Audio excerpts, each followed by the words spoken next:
am truly never safe from Naruto thoughts or theories. See, here's the thing. If the only way that you interact with me on a day-to-day basis is watching my videos, one, I appreciate you, and two, the only way to reach out to me you probably have is my DMs or through email. And thus the majority of my DMs and emails that aren't men asking me out to dinner are people telling me their Naruto theories, or where they believe the show went wrong, or plot holes they might have identified, which I love. I love getting to see a story that I believe I understand very well through the eyes of other people. However, those of you who don't know me aren't the only people that will message me out of the blue with your Naruto theories or thoughts, because people I do know do the same thing. Friends watching the show for the first time will text me and be like, I can't believe Kabuto's a bad guy. And I have to just sit there and be like, well, if that caught you off guard, then oh boy, is there more coming? But at the same time, I've made so many friends through anime that a lot of the things that I have to talk about with these friends that I've made are updates or theories that we have about current ongoing anime. And one of the closest friends that I've happened to make in the last couple of years happened through anime. See, as all of you know, I'm a very tattooed individual, and a couple of months ago, I had the unique privilege of being hit up by the incredibly talented Winnie the Drew when he said that he wanted to tattoo me. So I packed up my bags, took the 2-hour flight to Salt Lake City, made a couple of videos with him, got an incredible tattoo, but more than anything, realized that I have a friend for life. And that friend, just like you guys, hits me up occasionally with his Naruto theories. Well, actually, they're usually Boruto theories, which are the hottest kind of theories in the streets right now, so I'll take them. When he was watching a video of mine ranking and explaining all the dojutsu, when he found something slightly interesting in how I was describing the abilities of the Tenseigan. See, when he realized when I was describing the powers of the Tenseigan that not only is it incredibly powerful, but also down the line in Boruto, it will be massively important. That is to say that the world that Naruto takes place on will not be able to recover from the incoming war without the power of the Tenseigan. See, because here's the thing, we all understand that Konoha is destroyed in possibly a battle between Kawaki and Boruto. We've seen the devastated state of the world in the time skip era, and whether or not we might be making our way towards that devastation currently in the manga as Boruto and Kawaki are now staring at each other in chapter 1 of Two Blue Vortex, it doesn't really matter when it comes along. We just know at some point or another, Konoha and possibly a lot of the world outside of Konoha will be destroyed. And sure, while this isn't the first time that Konoha has been destroyed, technically it's the third, the destruction of Konoha that we see as Boruto and Kawaki are facing across from each other in chapter 1 of Boruto, not Two Blue Vortex, is much greater than any destruction we've ever seen inflicted upon Konoha. And while Konoha has been able to bounce back from destruction in the past, that was only on the back of either not being completely destroyed, like in the Konoha Crush arc, or having the entire village resuscitated through the power of the Rinnegan in exchange for Nagato's life. But not only does the destruction of Konoha seem complete in Boruto, but there's no one with a Rinnegan to bring everyone back to life. And thus, it appears as though the destruction of Konoha is not only complete, but final. Unless, of course, we look into the powers of the Tenseigan, an eye which not only will most likely be canonically wielded by Himawari somewhat soon in the story, but also possibly has the power to rise Konoha and the rest of the world out of destruction. Yes, that's right, because today we're talking Himawari will save the world. But before we get to talking about who or what will save the world, guys, please, for me, like this video, subscribe to the page, hit that noti bell. And if you want to help me save the anime world, guys, go ahead and follow my other channel, The Weeb Commander, where instead of talking about Naruto and Boruto, I talk all other anime. And if you just like the idea of me talking about anime, you're gonna love my anime podcast, Who Talks Anonymous, where me and Danny Mata break down everything that happened in anime this week. It's available on YouTube, Spotify, and Apple Podcasts. And if you've happened to notice the shirt that I'm wearing, this is my merch, Madara and Donzo 2024 political tees, and wait until you see the back. Yes, that's right, ladies and gentlemen. The Trump Donzo mugshot with Keep Konoha Great above it. Is it the greatest anime t-shirt ever made? I'll leave that up to you. But it's soft and it fits great, so you should get one. It's certified Wagyu approved. So on this page for a while, we've been hypothesizing that Himawari will receive the Tenseigan. Even long before Daemon came into the village and identified Himawari as a threat, we sat down and we had a long think about the fact that Boruto had received the Jogan and yet Himawari received nothing. So we had to think backwards. We had to think, why would Boruto receive an eye that belongs to an Otsutsuki god? I mean, he himself is obviously not an Otsutsuki god. He's It's getting comfortable. But he does have a unique lineage. See, we know that Boruto comes from Naruto and Hinata, who have both very clearly been through something very similar. And that is that both Naruto and Hinata have received Otsutsuki chakra, with Naruto receiving Hagoromo's chakra during the 4th Great Shinobi World War, with the moment that Hagoromo descended down from whatever dimension he lives in, it was like, okay, my mom's being kind of mean, let me give some chakra to the reincarnations of my children, and gave Naruto his life force and Sasuke a 6-tome Rinnegan. Now in this moment, Sasuke also got Hagoromo's Sage of 6 Paths chakra. It's a common misconception that he only got the 6-tome Rinnegan, and if things had stayed that way, Boruto getting the Jogan being tied entirely to the fact that Hagoromo, 5 years prior to Boruto's consummation, gave his father chakra would have been a bit odd. Because then why did only Boruto awaken the Jogan? Shouldn't the child of anybody with Sage of 6 Paths chakra awaken the Jogan? And since Sasuke was also on the receiving end of Sage of 6 Paths chakra, shouldn't Sarada wield a Jogan as well? However, that's not where the oddness of Boruto's lineage stopped. See, 2 years after the conclusion of the 4th Great Shinobi World War, a man by the name of Toneri pops up into everybody's life. Now, Toneri is the last of the Otsutsukis who lived on the moon with Hamura, and he wields an insane amount of power that people believe to be higher than that of Momoshiki's. Power so high that a lot of people hypothesize that a second female Otsutsuki actually ended up on the moon and had a child with Hamura that ended up being Toneri. Now, this is mostly backed up by the fact that everybody else on the moon outside of Hamura and Toneri looks like a human, and thus Toneri somehow received more of Hamura's pure Otsutsuki genes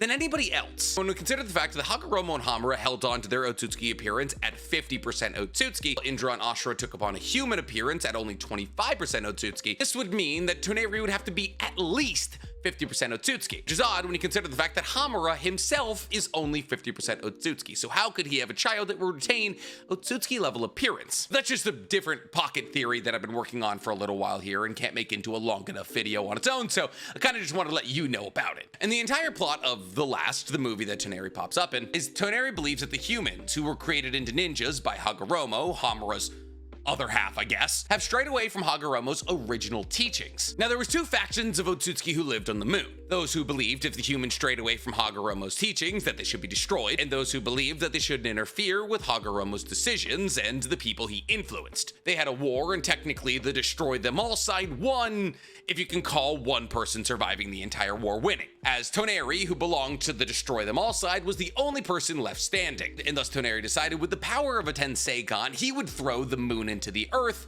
and kill everybody. But ironically, that's not where Toneri's plan ends, and that's where the true meat of this video begins. See, obviously, the powers of the Tenseigan that we did see were insane. In fact, if I had to choose between wielding a Tenseigan and a Rinnegan, I would choose a Tenseigan every day of the week. Ignoring the fact that the Tenseigan gave Toneri enough gravitational jutsu magic to be able to throw the moon into the earth, which already blows any attack power given to a Rinnegan wielder out of the water. Like, oh yeah, you can call meteors out of the sky. Imagine if the meteor was the moon. A Tenseigan, much like a Rinnegan, also gives the wielder control over repulsive and attractive forces. And unlike the Rinnegan, also gives the wielder access to a Tenseigan chakra mode, which is akin to the Sage of 6 Paths mode that Naruto achieved in the 4th Great Shinobi World War after getting Hagoromo's chakra. Because in this mode, not only can the Tenseigan wielder fly, generate massive golems made out of stone that were able to battle against incarnations of Kurama, but also give the Tenseigan wielder access to True Seeker Orbs. And in this Tenseigan mode, Toneri was able to use a bunch of absolutely terrifyingly powerful moves, like his Silver Wheel Reincarnation Explosion, which had him funneling his chakra and the power of the Tenseigan into his True Seeker Orbs, which were able to go toe-to-toe with and nullify Naruto's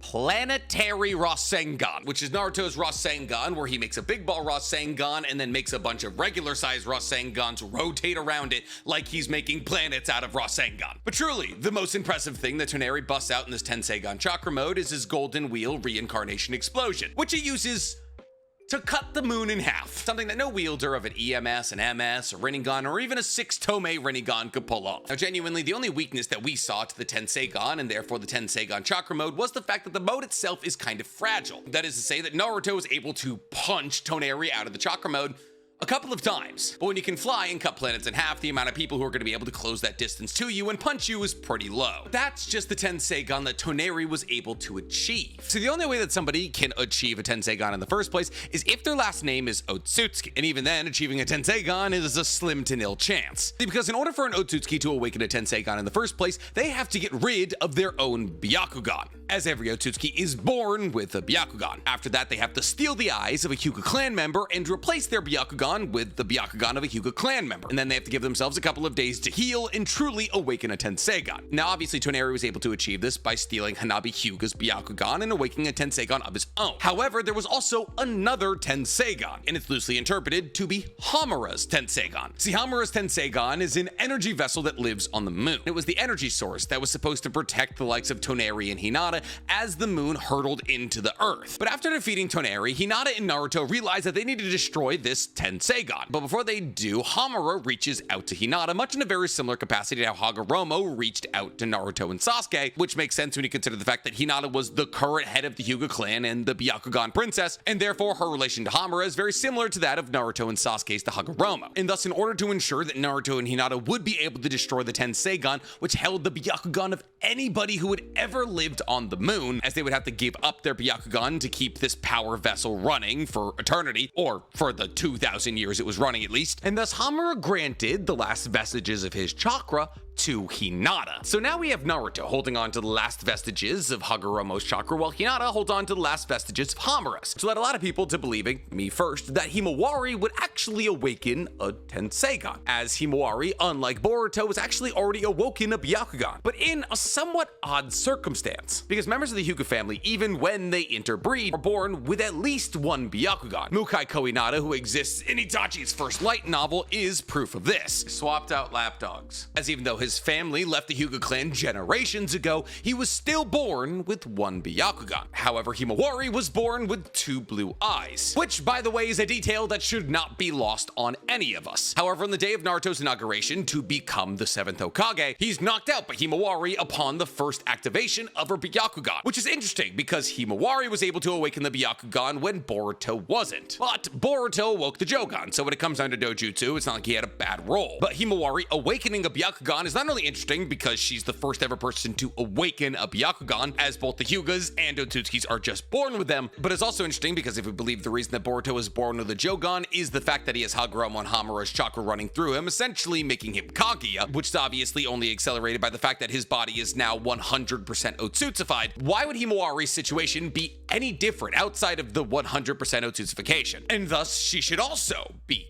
Kaguya, or at the very least have a chakra signature somewhat similar to that of an Otsutsuki. So if she has a chakra signature somewhat similar to that of an Otsutsuki, and a Byakugan which belongs to the Hyuga clan, she would become the only other person in existence with the qualifications necessary to awaken a Tenseigan. Now, well, obviously, the repercussions of Himawari awakening a Tenseigan would make her one of the most powerful people on Earth. Because, like we've already stated, the things that we've seen Toneri do with the power of the Tenseigan are absolutely insane. And if with just the power of the Tenseigan, Himawari was able to scale to the power of the last Naruto, which is probably the strongest Naruto we've ever seen, she would skyrocket in importance to the plot of Naruto. And considering the fact that she's just as much Naruto's child as Boruto, her taking a backseat throughout the entirety of Boruto's timeline would just be wrong. But you're probably saying, Nick, we've made this video before. We all know that you think that Himawari is going to get the Tenseigan. where does this theory become any different than the ones that we painted in the past? Well, when talking about the power of the Tenseigan, for a while I've been ignoring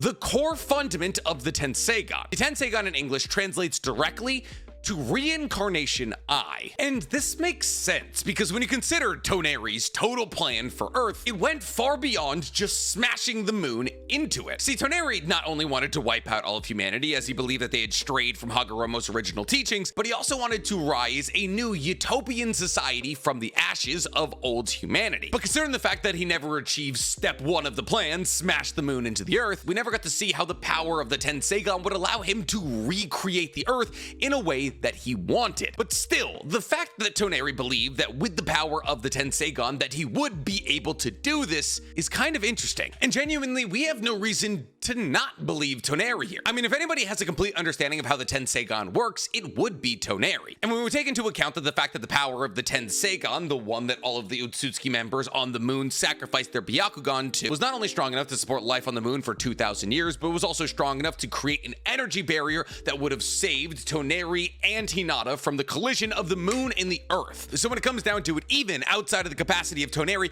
we've seen the Tenseigan pull off some absolutely insane things. So if hypothetically Toneri believes that after colliding the moon into the Earth and eradicating all of humanity, that he could use the power of the Tenseigan to rebuild the entirety of the world, what's stopping Himawari from doing just that? I mean, it is the Reincarnation Eye. If Himawari is to find herself in a circumstance where she awakens a Tenseigan, as I believe she will, and as I believe Daemon believes she will, because obviously Daemon identified her as the only interesting person in the entirety of Konoha to fight, outside of the capacity of her being one of the strongest people on Earth, I believe that Himawari will take a massive step forward in the greater importance of Boruto's timeline in the reconstruction of Earth. Because here's the thing, while there is technically a possibility that Konoha could be the only place that was destroyed, for some reason to me that doesn't feel entirely likely, because at the end of the day there's 3 people who could destroy Konoha currently: Boruto, Kawaki, and Code, and then probably Daemon and Ada. 4 of those people don't want Konoha gone. That would be Kawaki, and therefore by extension Ada and Daemon, and Boruto. Technically the only person who wants Konoha gone is Code, and while he does command an army of 10-tailed soldiers, I just don't see how in a battle against the 5 most powerful people in the universe Konoha ends up destroyed, when 4 of them are actively trying to make sure that Konoha survives. But even if Konoha is the only place that is destroyed, the level of destruction that Konoha appears to go through in Chapter 1 of Boruto appears as something that